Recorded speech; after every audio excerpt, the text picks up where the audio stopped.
Hoje vai ser um dia especial para a torcida do Galo, após muita expectativa, né, de contratação. Hoje o pacotão, pelo menos inicial, de reforços do Atlético, ele chega ao fim, com o Patrick, meio-campista, que deixa o São Paulo e vai assinar com o Atlético. Uma negociação, né, longa, um interesse antigo do Eduardo Cudê, trabalhou com esse jogador no Internacional na temporada de 2020 e o Patrick é esperado hoje na cidade do Galo para realizar os exames médicos e posterior assinatura de contrato. Se o Patrick está chegando hoje a BH, vai conhecer a cidade do Galo, vai passar por exames médicos, quem está deixando o Clube Atlético Mineiro é o volante Jair. A negociação com o Vasco da Gama, o jogador é esperado hoje lá no Rio de Janeiro. O torcedor do Vasco que está triste, né, pelo passamento do Roberto Dinamite, seu maior ídolo, mas tenho certeza que vai ficar muito feliz com essa contratação do Jair, um grande jogador, um grande volante que vai defender o Cruz Maltino no Rio de Janeiro. Detalhes sobre esta venda, né, do Jair ao Vasco da Gama. A novidade é o número de parcelas e que o Atlético vai receber. São 4 parcelas, um pagamento total aí na casa de 13 milhões de reais.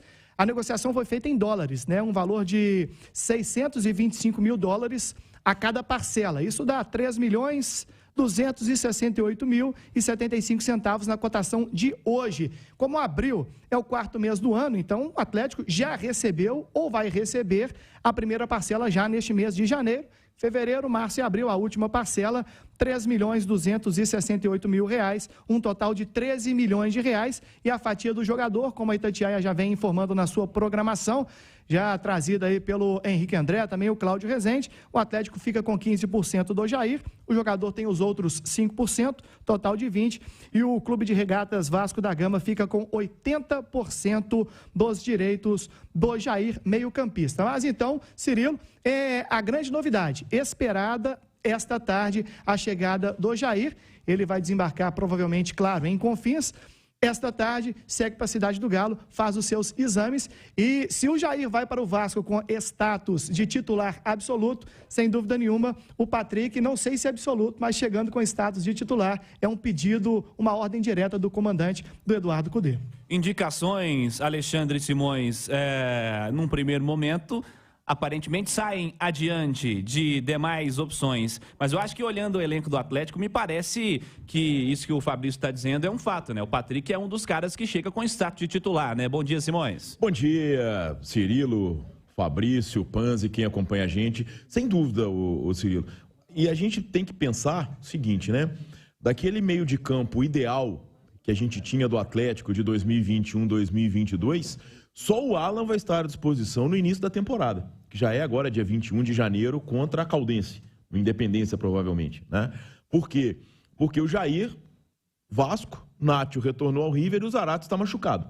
Tá? Além disso, tem um outro aspecto, né? O Cudê tem um grande trabalho no Brasil, embora tenha sido curto, só 6 meses, porque ele deixou o Internacional para ir para o futebol espanhol, mas de toda forma, bases daquele trabalho estarão nesse Atlético de 2023.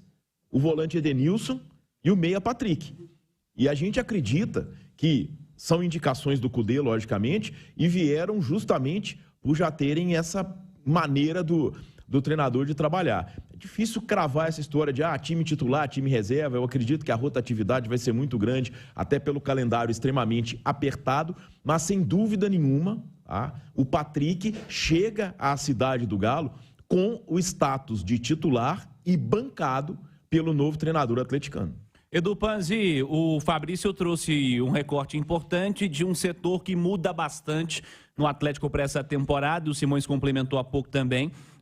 Você tem um primeiro volante que permanece, o reserva dele também permanece, e aí aquela discussão se o Alan, se o Otávio vai jogar, mas o fato é que os dois estão aí, os dois permanecem com relação à última temporada. A tendência é que os demais componentes desse setor sejam grandes novidades para esse ano. O meio-campo foi um problema do Atlético no ano passado, Edu? Bom dia. Ô, Cirilo, um abraço para você.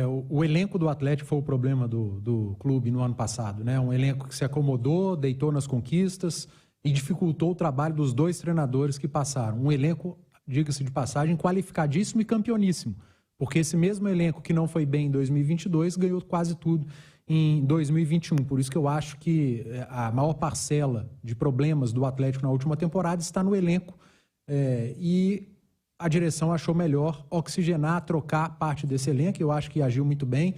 Quando você fala de meio de campo, né, você e o Simões falavam agora há pouco do Patrick, do Edenilson, são atletas que chegam para o setor que talvez tenha perdido mais jogadores titulares, vamos dizer assim. O Atlético perdeu Jair e Nacho, vendidos, e momentaneamente o Zaratio. São 3 titulares, considerados titulares desse setor, que às vezes jogava sem um deles, mas que praticamente toda a temporada, ou as temporadas 21 e 22, eles sempre estavam em campo, sempre atuando, tanto o Nacho quanto o Jair e também o Zaratio. Então chegam Edenilson e Patrick para suprirem ausências, não com as mesmas características, por isso eu acho que o Atlético muda um pouco sua cara, seu estilo de jogo, passa a ter um jogo com mais força física, mais intenso, só que mantém a qualidade. Para alguns, melhora a qualidade, para outros, o Atlético perde um pouco de qualidade, mas aí vai muito de gosto, de opinião.